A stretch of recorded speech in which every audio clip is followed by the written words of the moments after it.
De retour dans l'Africa Newsroom, nos éditorialistes Jamal Taleb et Nadia Lamarbi sont toujours avec nous. Notre invité également, Daoud Attal. Et tout de suite, c'est le dossier du jour.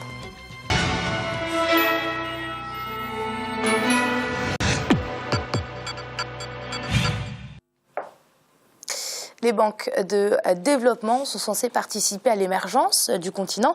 Certaines banques de son genre ont été créées au lendemain des indépendances, mais ont été très vite confrontées à des difficultés qui ont occasionné leur disparition. Certains pays, comme le Sénégal, tentent de les restituer. Ainsi, la Banque nationale pour le développement économique a été créée et a obtenu son agrément en juin 2013. Elle a pour objectif de redynamiser l'économie sénégalaise en soutenant les petites et moyennes entreprises. Reportage de notre correspondant au Sénégal, El Hadj Ndiaye.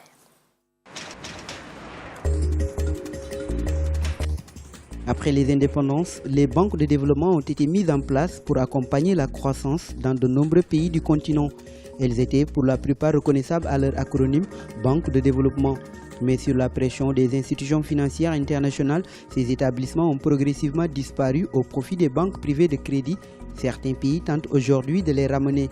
C'est le cas au Sénégal avec la BNDE, portée sur les fonds baptismaux par le président de la République Macky Sall à son arrivée au pouvoir pour accompagner les projets de développement. La BNDE a démarré ses activités depuis le 27 janvier 2014. Sa mission principale, proposer un accompagnement financier inclusif pour répondre aux besoins des PME et PMI sénégalaises, mais aussi et surtout contribuer à la densification du tissu économique et industriel du Sénégal. Dans ce pays de 13 500 000 habitants, le tissu économique est dominé par les PME qui représentent 85% des entreprises et un taux d'occupation de 60% de la population active. Malgré les appuis étatiques, les PME voient 80% de leurs demandes de financement rejetées et restent surtout confrontées à l'absence de garantie. Les banques classiques ne couvrent que 5% de la demande de financement. Nous avons, nous, la BNDE, l'ambition d'aller au-delà de la pratique classique bancaire et de faire de la banque autrement. Nous sommes banque de développement. Les banques de développement, leur rôle, c'est de financer l'économie. Quand je dis financer l'économie, c'est de financer les PME-PMI qui sont les facteurs de création d'emplois. Parce que la banque, à elle seule, ne peut pas créer des emplois. C'est les entreprises qui sont financées qui peuvent créer les emplois. Et avec la création de ces emplois-là, lutter contre la pauvreté et créer une immigration économique. Pour ce faire, des initiatives sont prévues par les acteurs de la banque. Nous voulons créer une base relationnelle forte avec le client. Ce n'est pas un simple numéro, ce n'est pas un client, c'est une relation que nous allons développer et une relation de confiance que nous voulons également instaurer. Et c'est en ça que nous souhaitons être la banque de référence, donc la banque préférée des Sénégalais et la banque de référence des PME-PMI, puisque nous voulons à terme être la banque qui a contribué le plus au financement du développement de ces PME-PMI. Aujourd'hui, le principal défi reste le financement des PME. Nous sommes aux Parcelles Assainies, un des quartiers de Dakar. Ici se trouve le GIE Oumou Muntagatal qui regroupe une cinquantaine de femmes employées fixes, temporaires ainsi que des saisonniers. Elles sont spécialisées dans la transformation des produits locaux comme les céréales, les fruits et légumes. Elles forment aussi des jeunes dans le domaine de la transformation des produits locaux. Malgré leurs efforts pour participer à la croissance économique du pays, elles sont souvent confrontées au manque de financement de leurs activités. Nous n'avons pas de financement qu'il faut.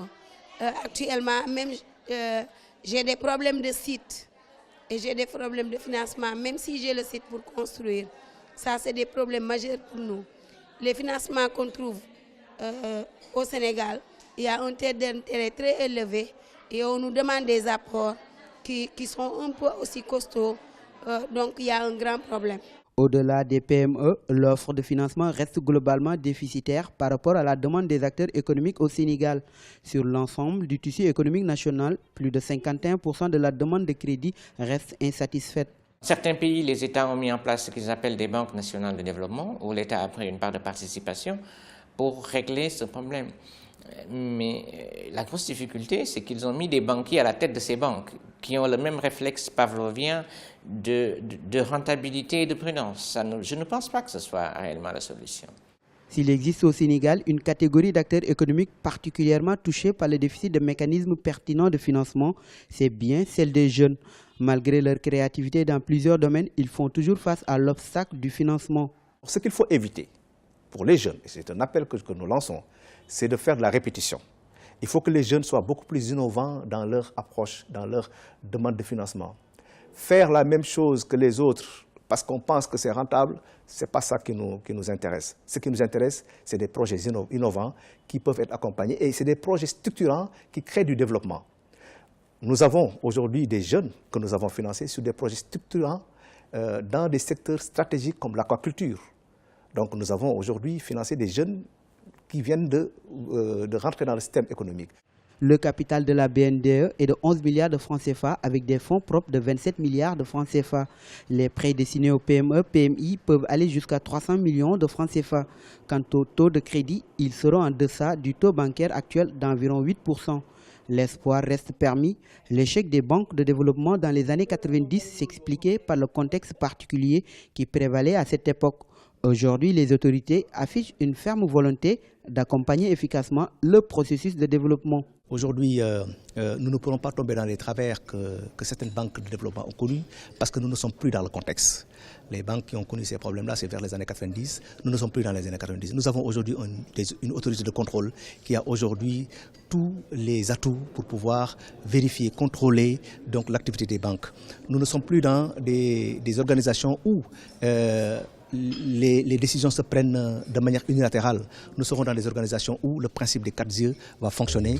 La Banque nationale de développement économique se positionne dans une démarche de rupture, aussi bien dans l'approche que dans l'accompagnement de l'économie sénégalaise. Pour ce faire, la priorité sera donnée aux secteurs stratégiques comme l'agriculture, la pêche, l'artisanat, l'industrie extractive et de transformation, l'énergie, le textile, le tourisme et la culture. Elle sera accompagnée dans sa mission par d'autres structures de financement créées par le gouvernement du Sénégal, le Fonds 6 et le Fonds JIP. Monsieur Tall, ces banques de développement sont-elles indispensables à l'émergence du continent ?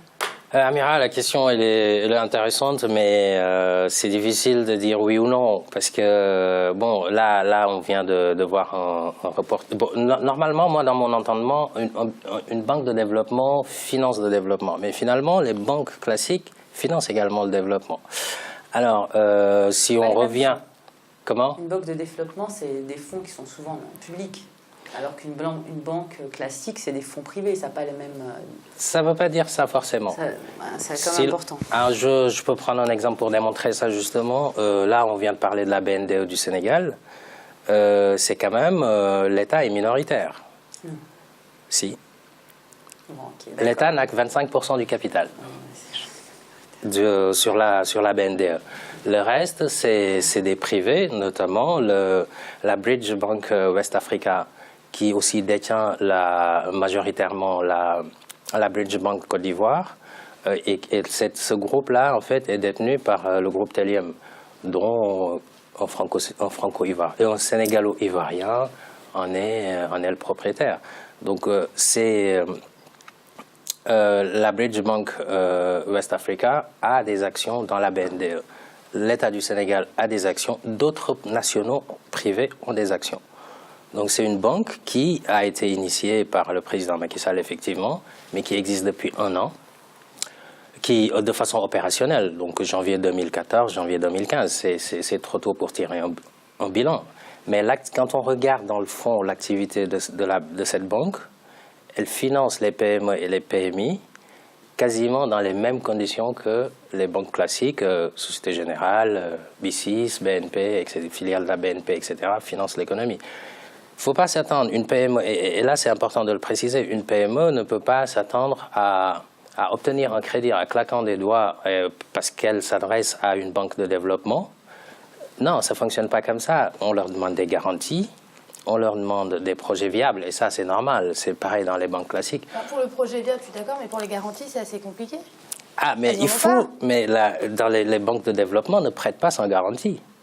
C'est pour ça qu'ils se retournent justement vers la microfinance. Bah justement, ce n'est pas des fonds publics que l'État donne pour être distribués aux PME, PMI. Mais ça ne montre pas un peu, justement, Nadia, les limites de ces banques de développement ? Alors, c'est un peu particulier. Moi, déjà, je n'aurais pas parlé de déclin des banques en développement. Elles ont connu un déclin, Mais aujourd'hui, elles reviennent un peu au devant de la scène parce que justement, il y a eu des mécaniques. Alors, pour le coup, moi, je ne suis pas du tout d'accord avec mon voisin qui dit que l'État est minoritaire. L'État est décisionnaire. Dans le capital, l'État est minoritaire. Oui, ça, mais en tout cas, il est décisionnaire. Mais on ne peut pas être minoritaire en capital et être décisionnaire sur la ligne. Ça va, en général, l'un va avec l'autre. Donc, donc, en fait, ces banques-là, aujourd'hui, elles ont... on voit bien qu'elles ont repris du poil de la bête, entre guillemets, dans le sens où, en effet, il y a eu des privés qui sont arrivés et qui ont décidé aussi de participer au développement. Mais participer, ça ne veut pas dire de manière associative. Ce n'est pas des ONG, hein. On n'est pas du tout dans une structure de type associative ou humanitaire. C'est participer au développement, mais attendre un retour en termes d'investissement. Enfin, il y a le champ en termes de bancarisation est quasi vierge. On a très bien vu que la bancarisation en Afrique est minime. Ça tourne entre 5 et 15% de la population. Donc il y a énormément de potentialité en termes de développement de la bancarisation en Afrique. Ces banques de développement, elles ont justement... une sorte de petit créneau, une niche sur les petits... elles sont censées être tournées vers les petits porteurs, les petits budgets, ou alors, justement, d'un côté les petits et de l'autre côté les grands travaux. Parce que c'est un peu ça. Souvent, ces banques-là, elles ont été aussi créées dans l'idée de financer les infrastructures routières ou les grosses structures. Donc, elles essayent de faire des portefeuilles un peu mixtes entre des projets de développement, souvent en infrastructure, il faut le dire. C'est rarement des projets de développement ni en agro-business, ni c'est souvent sur des choses, on construit sur, voilà, c'est de la pierre, quoi, c'est vraiment du solide. Et à côté de ça, ils essayent de prendre aussi des petits portefeuilles, des petits comptes, mais ça n'a rien à... Enfin, le microcrédit, en général, ne passe pas par le système bancaire, hein, c'est souvent le système associatif qui compense. Là, on est sur du petit compte, mais plutôt petit compte de commerçant, pas petit compte de structure. Après, savoir s'ils participent au développement ou pas, on peut pas. C'est compliqué de parler pour l'ensemble des banques. Certaines, oui.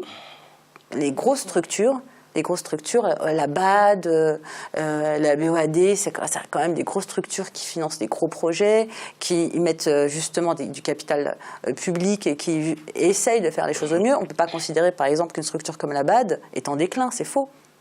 Pourtant, c'est une banque de développement. Après, est-ce qu'on parle de banque de développement au niveau national ou au niveau sous-régional ou au niveau continental? Enfin bon, il y a différents niveaux. Il ne faut pas faire d'amalgame, je pense, entre les structures qui ne se ressemblent pas, des institutions qui ne sont pas identiques et qui n'ont pas le même objectif, combien même elles traitent de développement. Jamais justement pour parler de la BAD, la Banque africaine de développement, qui est quand même aujourd'hui la banque de développement la plus reconnue, c'est clair, des choses concrètes ont été faites, on ne peut pas le nier. La BAD, mais pas qu'elle.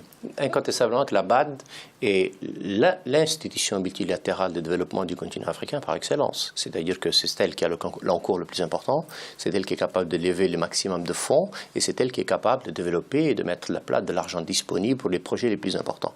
Les grands projets d'énergie sur le continent africain, c'est la BAD qui les finance. Les grands projets en matière d'infrastructure et d'environnement, c'est la BAD qui les finance. Mais il n'y a pas que la BAD. Il faut aussi être juste avec la deuxième grande banque du continent africain, qui est l'Agence française de développement, qui est une vraie grande banque de développement qui a, pour le coup, deux spécialités importantes. Un, elle n'apporte pas du crédit dans le terme donc d'emprunt aux États, mais de l'aide. Mais elle a un support d'emprunt assez considérable envers le privé. Mais il faut retourner un peu en arrière. Sur le continent africain, il n'y a pas que la BAD. Il y a, Nadia a cité la BOAD, la BADEA, mais aussi il y a le FADES, le fonds, la BIT. Et donc, les banques de développement multilatérales ou régionales sont très importantes. Et elles ont un apport de ce point de vue-là considérable et important. Pourquoi considérable? Parce que à un moment, sur le continent africain, l'accès au crédit était difficile, très compliqué, parce que vous n'êtes pas solvable, parce que vous êtes très endetté, parce que le ratio que vous présentez n'est pas suffisant pour que vous soyez donc bancarisé, comme on dit dans le jargon abominable des banques.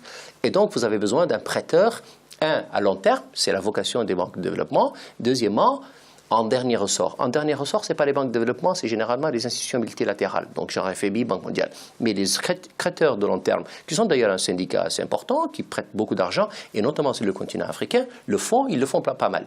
Depuis maintenant une décennie ou un peu plus, est apparu sur le continent africain une chose nouvelle. Ce sont les caisses de dépôt. C'est-à-dire que désormais, sur le continent africain, on est capable de lever, en tout cas de quelques pays du continent africain, on est capable de lever des fonds propre à partir de l'épargne des citoyens. Le Maroc a une caisse de dépôt et de gestion qui est très bonne et qui fonctionne très bien. Elle fonctionne sur à peu près le mode de gestion des caisses de dépôt en Europe, singulièrement en France. Beaucoup d'autres pays, je crois que le Sénégal a une caisse de dépôt, la Mauritanie a une caisse de dépôt. Et donc, ils ont créé à partir du cash flow dégagé par l'État lui-même et à partir de l'épargne des citoyens, une autre institution importante nationale de développement. En plus, évidemment, des banques nationales de développement. Mais enfin, les banques nationales de développement pour gagner de l'argent ne sont pas les plus développées. Il est évident, et je pense que Nadia, de ce point de vue, a raison, enfin, c'est les États qui les impulsent ou elles n'ont honnêtement pas de raison d'être. Pour raison simple, c'est que le taux est très faible et l'emprunt est à long terme. En général, un banquier classique, il fait de la banque classique, c'est-à-dire ce qu'il est capable de gagner très vite et il y a un encours absolument raisonnable. Et donc, pour revenir donc aux banques de développement en général sur le continent africain, elles ont connu une période, Nadia a raison, d'accélération puis de ralentissement. De ralentissement lié au fait que désormais sur le continent africain, on le traitait ici la semaine dernière, il y a un accès au marché international. C'est-à-dire qu'on est capable aujourd'hui d'élever de l'argent à un niveau d'endettement raisonnable et à un délai raisonnable, ce qui là encore affaiblit les banques classiques de développement. Ce qui fait que celles qui sont aujourd'hui les plus actives sur le continent, c'est plus les banques multilatérales de développement que les banques régionales, c'est-à-dire genre BID et FADES. Monsieur Tal, vous vouliez intervenir? Oui, parce que, en fait, bon, le terme développement ne doit pas induire à l'erreur en pensant que quand on parle de développement, c'est l'État finalement qui garde le pouvoir. Je n'ai pas dit ça une seconde. Oui, non, mais c'est pas ce que vous avez dit. Voilà. Je suis en train d'argumenter sur ce que je disais tout à l'heure. C'est là, en l'occurrence, quand on détient 25% du capital d'une banque de développement, le soutien, il est institutionnel. Ces banques de développement ont besoin du soutien institutionnel pour se développer. Ça peut être la majorité. 25%, ce n'est pas obligatoirement la minorité. Ça peut être la majorité, mais je veux dire, ça peut être la majorité, mais ce que je veux dire, c'est que c'est pas une majorité absolue au sens on est décisionnaire, on a 51%, et puis voilà. On peut être décisionnaire avec 25% si les autres ont 10, etc. et 5. Mais là, en l'occurrence, il y a un instrument de politique économique, justement, qui, au départ, l'État détenait plus de 50% d'ailleurs, qui a demandé à l'État de détenir que 25%. Un instrument de politique économique. Parce que ça, c'est des conditions aussi c'est des conditions vis-à-vis des bailleurs de fonds. L'État doit aussi se désengager du privé petit à petit. Pas nécessairement. Oui, pas nécessairement. Mais quand même, l'État n'est pas forcément là pour, je veux dire, pas toujours pour faire des banques à 100%. Ça dépend de quel État. Mais je termine mon propos. Et surtout, ce qui est important, surtout là, on a un petit peu dérivé, je pense, du sujet, un petit peu en parlant des banques de développement à l'échelle BOAD, effectivement, la Banque africaine de développement. Bon. Mais là, il me semble que le sujet, c'était aussi surtout le financement des PME, PMI.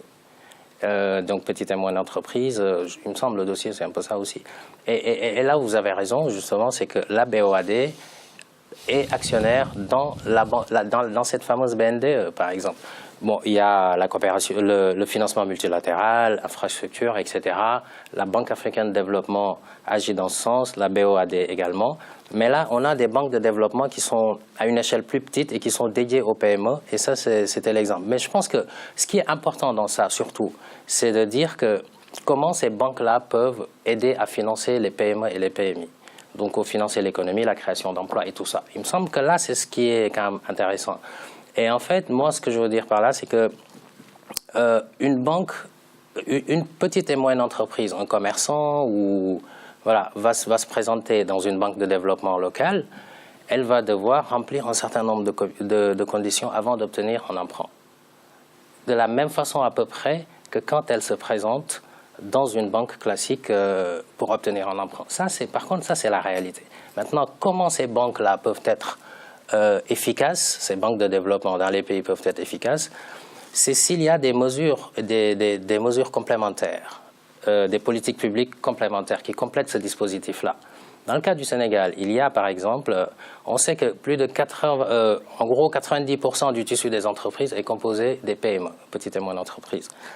Et donc, l'accès au crédit de ces PME-PMI a posé un problème à un moment donné, puisqu'il y a une étude qui a montré en 2012 que le refus d'octroi de crédit des banques, 50% des refus étaient dus à une absence de garantie. Donc l'État a créé un fonds de garantie.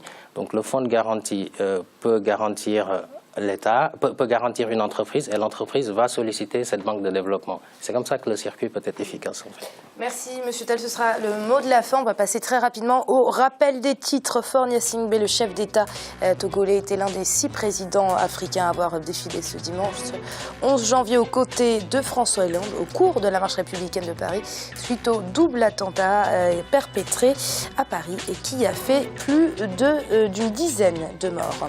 Et au Sud-Soudan, le pays toujours le théâtre de violents affrontements.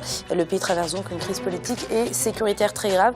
Pour un maintien progressif de la paix dans le pays, les casques bleus multiplient les patrouilles dans les villes.